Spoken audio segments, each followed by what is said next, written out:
సుమన్ టీవీలో మీ business promotions కోసం ఈ కింది నెంబర్ను సంప్రదించగలరు.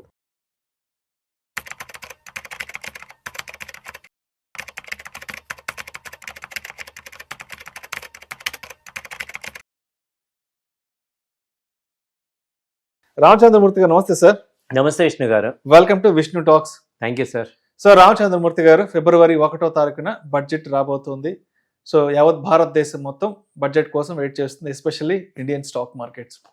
సో రామచంద్రమూర్తి గారు, మీరు ఒక 20 years నుంచి మార్కెట్లో ఉన్నారని సంగతి నాకు తెలుసు.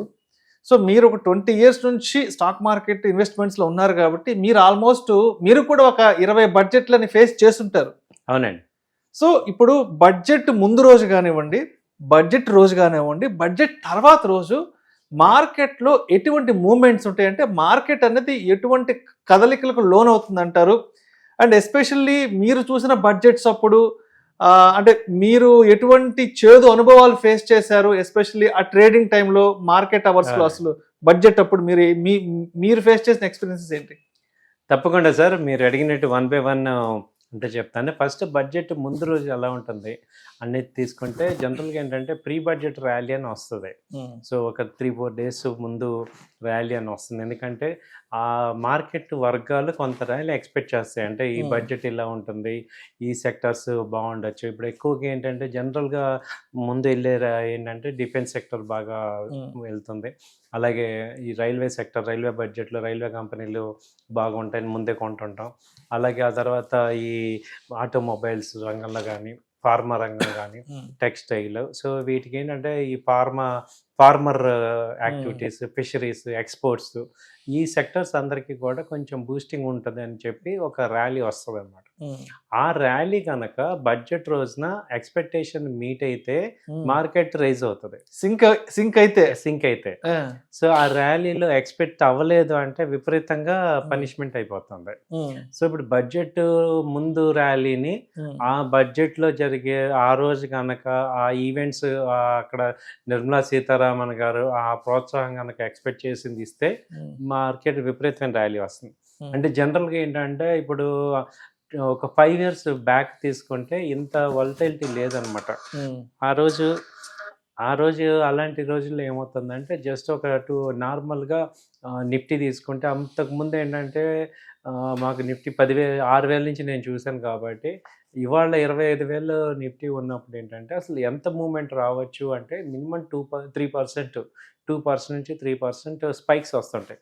అంటే 250 పాయింట్స్ నుంచి 500 పాయింట్స్ వరకు మూమెంట్స్ వస్తుంటాయి. ఏమవుతాయంటే మినిట్ న్యూస్ని బట్టి, అక్కడ చెప్పే న్యూస్ని బట్టి మారుతుంటుంది అనమాట. కాబట్టి ఇప్పుడు మీకు అర్థమైంది కదా, ప్రీ బడ్జెట్ ర్యాలీ ఉంటుంది. సో బడ్జెట్ ముందు 11 స్టార్ట్ అవుతుంది బడ్జెట్.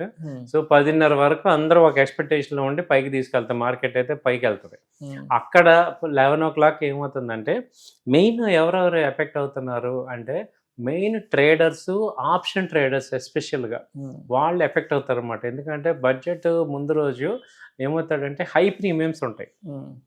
చాలామంది ఎక్కువ నష్టపోయేది ఏంటంటే ఈ ఆప్షన్ ట్రేడర్స్, బయ్యర్స్ ఎక్కువ మంది లాస్ అయ్యేది. సో అక్కడ ప్రీమియమ్స్ చాలా ఎక్కువ ఉంటాయి కాబట్టి అవి ఏమవుతాయి 11-12 కల్లా నార్మల్ ప్రీమియం రేట్లకు వచ్చేస్తాయి. కాబట్టి మీరు చేయాల్సింది ఏంటంటే ముందు రోజు అసలు పొజిషన్స్ తీసుకోవద్దు.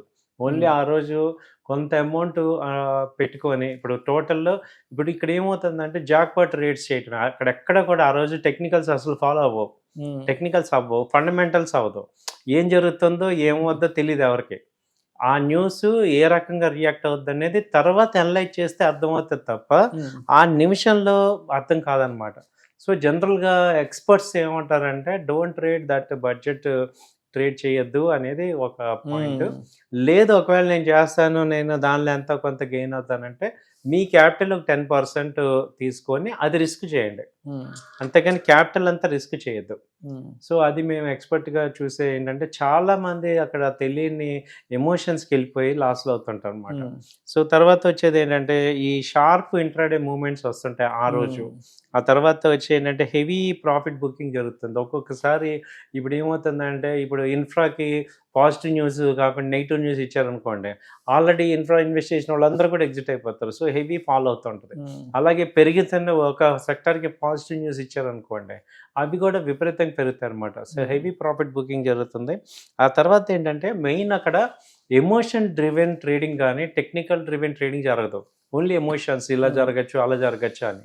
కాబట్టి ఏంటంటే ఆ రోజు అన్‌ప్రొఫెషనల్స్ కానీ, లేకపోతే ఆల్రెడీ లాస్ అయిపోయిన వాళ్ళు ఎవరు కూడా ట్రేడింగ్ చెయ్యొద్దు అనేది సజెషన్ అనమాట, ఆప్షన్స్‌లో ఎస్పెషల్లీ. తర్వాత ఏంటంటే లాంగ్ టర్మ్ పాయింట్ ఆఫ్ వ్యూలో ఆలోచించుకోవాలి. అసలు బడ్జెట్ రోజు ఏం చేయాలంటే, ఒకటి రాసుకొని ఏ సెక్టార్స్‌లో ఏ రకంగా, ఎందుకంటే బడ్జెట్‌ని కరెక్ట్‌గా అనలైజ్ చేస్తే కోటీసులు అవ్వచ్చు. 1 ఇయర్‌ని కరెక్ట్‌గా ఏ సెక్టార్‌లో ఎంత ఇన్వెస్ట్ చేస్తున్నారు, ఇప్పుడు డిఫెన్స్‌కి ఇచ్చారు, డిఫెన్స్‌లో ఎంత ఇన్వెస్ట్ చేశారు, అలాగే ఫార్మర్స్‌కి కంపల్సరీ ఏదో బెనిఫిట్స్ ఇస్తారు, ఫిషరీస్‌కి ఇస్తారు. అలా మనం టెక్స్టైల్‌కి కొంత ప్రోత్సాహం ఉంటుంది, ఇప్పుడు ఎక్స్‌పోర్ట్స్ వాళ్ళకి ఇస్తాము. సో ఇప్పుడు ఇలాంటి ఎంత ఇస్తున్నారు, ఆ బడ్జెట్‌లో ఎక్కువ స్పెండింగ్ ఎటెళ్తుంది అనేది చూసుకుంటే ఆ కంపెనీస్ గ్రో అవుతాయి. కాబట్టి లాంగ్ టర్మ్ పాయింట్ ఆఫ్ వ్యూలో ఇన్వెస్ట్ చేసే వాళ్ళకి మంచి వెల్త్ క్రియేట్ అవుద్ది.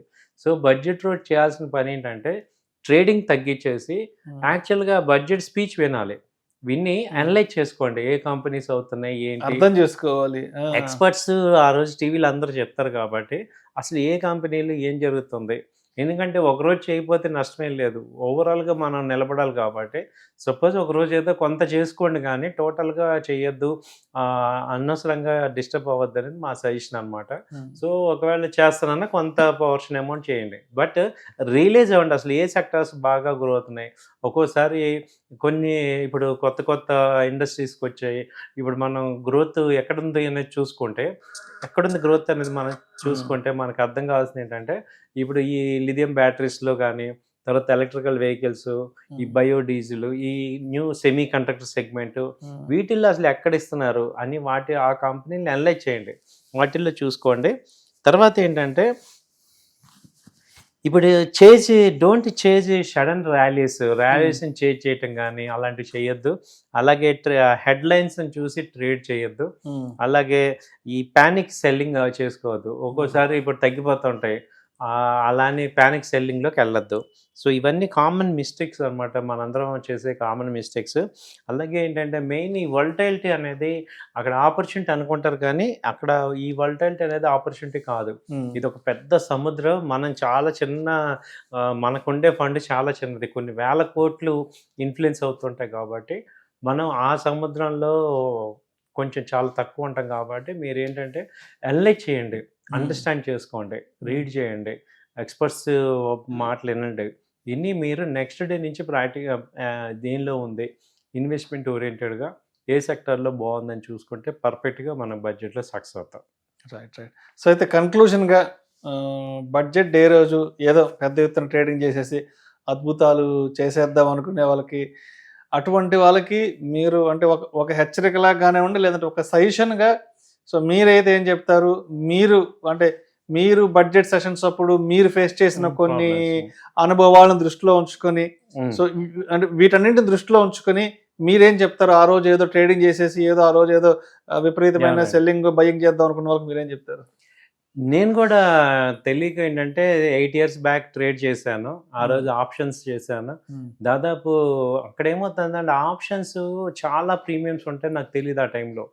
ఆ అనుభవం ఏంటంటే దాదాపు ₹1,00,000 ఒక్క రోజులోనే పోయింది. సో ఇప్పుడు 7 years బ్యాక్ 1 lakh అంటే కొంచెం పెద్ద అమౌంట్, అంతే కదా. సో అప్పుడు ఏంటంటే నేను ఆప్షన్స్ టెక్నికల్గా అంతా చూసుకొని 400 పాయింట్లు 500 పాయింట్లు మూమెంట్ అయితే ఉంది కదా, ఆ మూమెంట్ని క్యాచ్ చేసుకోవచ్చు కదా అనుకున్నాం. కానీ ఏమైందంటే ముందు ప్రీమియమ్స్ అన్ని డిక్లైన్ అవుతాయి. కాబట్టి ఎవరైనా ఆప్షన్స్ చేస్తానంటే 12 తర్వాత చేయండి, కొంత అమౌంట్ పెట్టుకోండి. ఓకే, అసలు మిగతా నేను ఒక 10,000 ఒక 20,000 30,000 అది ఏంటంటే మనం ఇంకా చెప్పాలంటే ఇది ఒక జోదంలాగా అనుకోవటమే. ఇదేంటి, ఎందుకంటే టెక్నికల్స్ పని చేయవు. కాబట్టి ఏంటంటే ఒక 300 పాయింట్స్ డౌన్లో బయింగ్ ఆర్డర్ పెట్టుకోండి, so 300 points above selling order పెట్టుకోండి. ఒక్కోసారి అలాంటివి తగులుతాయి అనమాట ఆప్షన్స్లో.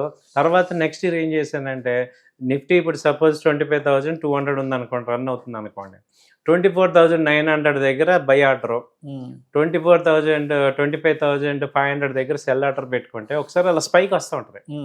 అక్కడ స్పైక్స్లో వస్తాయన్నమాట. అది కూడా ఏంటి, రిస్క్ రివార్డ్ బాగా చూసుకొని ఒక ఆప్షన్ 2 ఆప్షన్స్ అలా ఆ స్ట్రైక్ రేట్ దగ్గర ట్రై చేయండి. ఇది ఎవరికి బాగా ఎక్స్పర్ట్స్ ఉన్న వాళ్ళకి, ఎమిచ్యూర్స్కి అయితే ఆ రోజు అసలు రెస్ట్ తీసుకోండి అనేది నా అడ్వైజ్ అనమాట మామూలుగా. ఎందుకంటే ఇప్పుడు మనం అలాగే ఈక్విటీ ఏమైనా ట్రై చేసుకుంటే ఈక్విటీ ట్రై చేసుకోవచ్చు, ఎందుకంటే పెద్ద లాస్లు ఉండవు, అవసరమైతే డెలివరీ తీసుకోవచ్చు. సెక్టార్స్ని ఈక్విటీ ట్రై చేసుకోవచ్చు, బట్ ఫ్యూచర్ ఆప్షన్స్ మాత్రం వెళ్ళొద్దు ఆ రోజు. తర్వాత అనలైజ్ చేయండి, బాగా అండర్స్టాండ్ చేసుకోండి. ఎందుకంటే బడ్జెట్లో నెక్స్ట్ డే మంచి సెలెక్టివ్ స్టాక్స్ బాగా పెరుగుతాయి, వాటి మీద ఫోకస్ చేసి గ్రిప్ తెచ్చుకుంటే మంచి మనకి ప్రాఫిట్స్ వస్తాయి అన్నమాట. రైట్. సో మొత్తానికి బడ్జెట్ రోజైతే మాత్రం అసలు బడ్జెట్ కాన్సెప్ట్ని అర్థం చేసుకోవాలి, అంతేగాని ఏదో హెడ్లైన్స్లో ఏదో న్యూస్ వచ్చేసింది అంటే టకటకా వెళ్ళి ఎమోషనల్గా ట్రేడింగ్ చేస్తే మాత్రం చేతులు ఖర్చుకుంటాం. అవునండి. సో అసలు అంటే మొత్తానికి ఓవరాల్గా ఈ బడ్జెట్లో ఏ సెక్టర్స్కి ఎంత మేర డిప్లాయ్మెంట్ జరిగింది ఏంటి అన్నది ఆ రోజు కాస్త కూలంకషంగా వర్కౌట్ చేసుకుంటేనే అవునండి మనకి మంచి జరుగుతుంది అంటారు. అవునండి. సో కాబట్టి ఏంటంటే మా ఎక్స్పర్ట్ అడ్వైజ్గా మీరు తీసుకోవాల్సింది ఇదే. సో ఎందుకంటే డబ్బులు ఆయన చెప్పినట్టు డబ్బులు పోతే మళ్ళీ రావు, కాబట్టి ఆ రోజు అసలు ఎక్స్పెరిమెంట్స్ చేయొద్దు, అంటే ఎమ్మెచ్యూర్స్ అసలు చేయొద్దు, చేస్తే better. Thank you sir. Thank you so much. Thank you sir.